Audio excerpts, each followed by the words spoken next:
2005 में इस कंपनी की हुई थी शुरुआत। इनोवा कैप्टिव सीडीएमओ घरेलू ब्रांडेड जेनरिक और ब्रांडेड जेनरिक एक्सपोर्ट का करती है कंपनी कारोबार। बड्डी हिमाचल प्रदेश में 2 इनकी प्लांट्स है और इसके अलावा R&D सेंटर भी है। इशू की जानकारी मैं आपको दूं, वाह क्या रेस्पॉन्स मिला था इशू को। 55 गुना 55 टाइम्स इशू सब्सक्राइब हुआ। QIB में 117 गुना, वाह वाह। HNI 65 गुना और रिटेल ने भी 17 गुना इशू सब्सक्राइब किया, जम कर किया। और इशू की प्राइस रखी गई थी 448 रुपये ऊपरी बैंड पर, जाहिर सी बात है। 250 करोड़ का ऑफर फॉर सेल था और बाकी फ्रेश इशू। आइए मुलाकात करवाता हूं मैं आपकी कंपनी के मैनेजिंग डायरेक्टर विनय लोहारीवाला साहब हमारे साथ कार्यक्रम में हो रहे हैं शामिल। विनय जी ने कोटा राजस्थान से बीटेक में की डिग्री हासिल की है मैकेनिकल में। फार्मा प्रोडक्ट्स की मैन्युफैक्चरिंग और मार्केटिंग का सर को 21 साल से ज़्यादा का लंबा गहरा अनुभव है और फार्मेटिक हेल्थ केयर में आप पहले भी अपनी सेवाएं दे चुके हैं। विनय जी बहुत बहुत स्वागत है आपका। धन्यवाद सर हमें समय देने के लिए। सबसे पहले तो आपको कैपिटल मार्केट में आपने पारी की शुरुआत की है, बहुत बहुत बधाई, शुभकामनाएं। लिस्टिंग भी आपकी हो चुकी है, लिस्टिंग भी पॉजिटिव हुई है। लिस्टिंग से कहीं ज़्यादा आपका रेस्पॉन्स, जो इशू 55 गुना भरा था, सर आपको उम्मीद थी कि इतना रेस्पॉन्स आएगा या उम्मीद से ज्यादा रहा? सर सबसे पहले धन्यवाद sir to having me on such show. Thank you sir. Response हमें काफ़ी अच्छा मिला। लगभग 20 लाख से ज़्यादा एप्लीकेशन आई, 1,40,000 से ज़्यादा हमारे शेयर होल्डर हमसे जुड़े हैं और काफ़ी हमें एक अच्छा रिस्पॉन्स मिला। And I would like to take the opportunity to say thanks to all my applicant and my shareholders sir. बिल्कुल जाहिर सी बात है कि सर अगर इतनी एप्लीकेशंस आई है, 20 लाख एप्लीकेशंस, इतना इशू भरना, आप पर भरोसा है, आपकी कंपनी पर भरोसा है और ये भी भरोसा है कि कुछ न कुछ आप बड़ा और बढ़िया काम करेंगे। तो जरा एक गाइडेंस दें, विजन दें, थोड़ा आउटलुक दें, अगले 1 से 3 साल में आप कंपनी को किन ऊंचाइयों पर पहुंचाना चाहते हैं? जरूर सर। सो देखिए, पास्ट में देखेंगे हमने 25% प्लस ग्रो किया है। अभी आप रिसेंट में देखेंगे हमने एक सेरोन बायोमेडिसिन करके कंपनी एक्वायर की थी, जो कि 30 से 2023 को हमारे बैलेंस शीट कंसोलिडेट हो गए थे। P&L हमारा सेकेंड क्वार्टर से फ्लो करना स्टार्ट करेगा। अच्छे से हमने 6 महीने में से इंटीग्रेट किया है और हमारी उम्मीद से ज़्यादा हमें इसमें जो सिनर्जी दिख रही है या इंटीग्रेशन दिख रहा है, वो हमें हमारी उम्मीद से ज़्यादा ही इसमें मिल रहा है sir.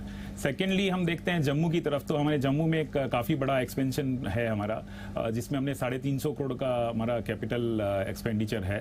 Most of the capital expenditure already हो चुका है उसमें और ये काफ़ी फिजिकल बेनिफिट भी है। सेंट्रल गवर्नमेंट ने काफ़ी इसमें इंसेंटिव दी है, जैसे GST बेनिफिट है, इंटरेस्ट सबवेंशन है, तो दोनों ही एक हमारे बड़े ग्रोथ इंजन है। बद्दी में हम देखें सर, बद्दी में हमारी अभी कैपेसिटी यूटिलाइजेशन जो हमने रिसेंट एक्सपेंशन किया था 2021 में, उसके एक्सपेंशन के बाद हमारी जो जनरल ब्लॉक की कैपेसिटी यूटिलाइजेशन है 45-50% है। तो वहां पे भी एक हमारा हेडरूम है। तो हम देखते हैं कि फार्मा में हम 70-75% तक आराम से कैपेसिटी यूटिलाइजेशन तक हम चले जाते हैं, सीजनल वेरिएशन को देखते हुए। ओके विनय जी, ये बताइए, आप जम्मू की बात कर रहे थे, जम्मू में कितना पैसा वहां आप निवेश कर रहे हैं? कब तक आपका प्लांट अप एंड रनिंग हो जाएगा शुरू? सर 350 करोड़ हमने वहाँ इन्वेस्टमेंट किया है और next financial year, early next financial year हम इसको स्टार्ट कर देंगे। Okay very good. 442 करोड़ आपके जो बोरोइंग्स हैं, कितनी कम हो जाएगी IPO के पैसे से और कितनी बोरोइंग कॉस्ट, आपके जो ब्याज की बचत कितनी होगी, और प्लस आप आगे एक्सपांशन प्लान कर रहे हैं तो उसके लिए पैसे की जरूरत पड़ेगी या इंटरनल कमाई से काम चल जाएगा? बिल्कुल सर। तो जम्मू में देखिए हमने 235 करोड़ का टर्म लोन लिया है सर, उसमें 6% का इंटरेस्ट सबवेंशन है।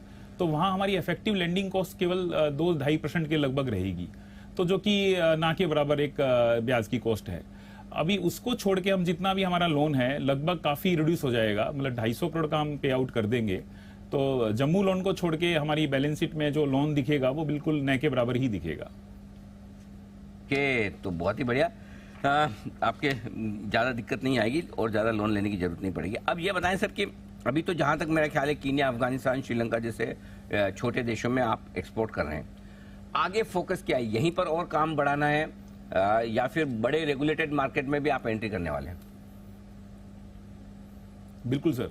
तो जैसे हमारी इनोवा कैप्टेव में देखेंगे सर, हमारी रेगुलेटेड प्रेजेंस भी है हमारे पास। जैसे यूजीएमपी अप्रूव्ड फैसिलिटी है, हमने यूके कनाडा मार्केट में भी प्रोडक्ट कॉमर्शियलाइज किया है। और सेरोन बायोमेडिसिन जो हमने एक्वायर किया सर, वो यूके एमएचआरए अप्रूव्ड फैसिलिटी है।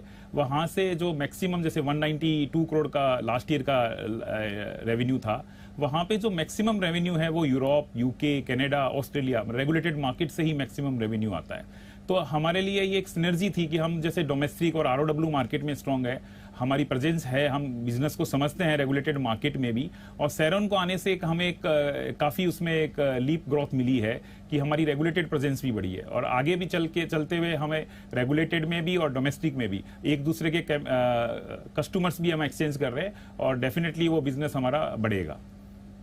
के बिल्कुल, बहुत बढ़िया। अच्छा सर, एक आखिरी सवाल, ये नाम इनोवा कैसे रखा आपने?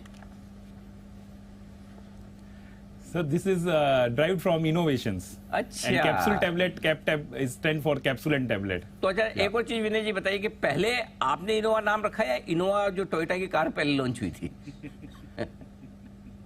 सर ये क्वेश्चन तो काफी लोगों ने हमसे पूछा है, लेकिन we launch like company in 2005, so I think that time the car was not launched in India. चलो, बहुत बढ़िया, वेरी नाइस। बधाई सर एक बार फिर से आपको अच्छे रेस्पॉन्स के लिए। लिस्टिंग भी पॉजिटिव हुई है। आजकल वैसे मूड माहौल थोड़ा ठंडा है, फिर भी आप हरे निशान में लिस्ट में अभी भी 13-14% ऊपर है।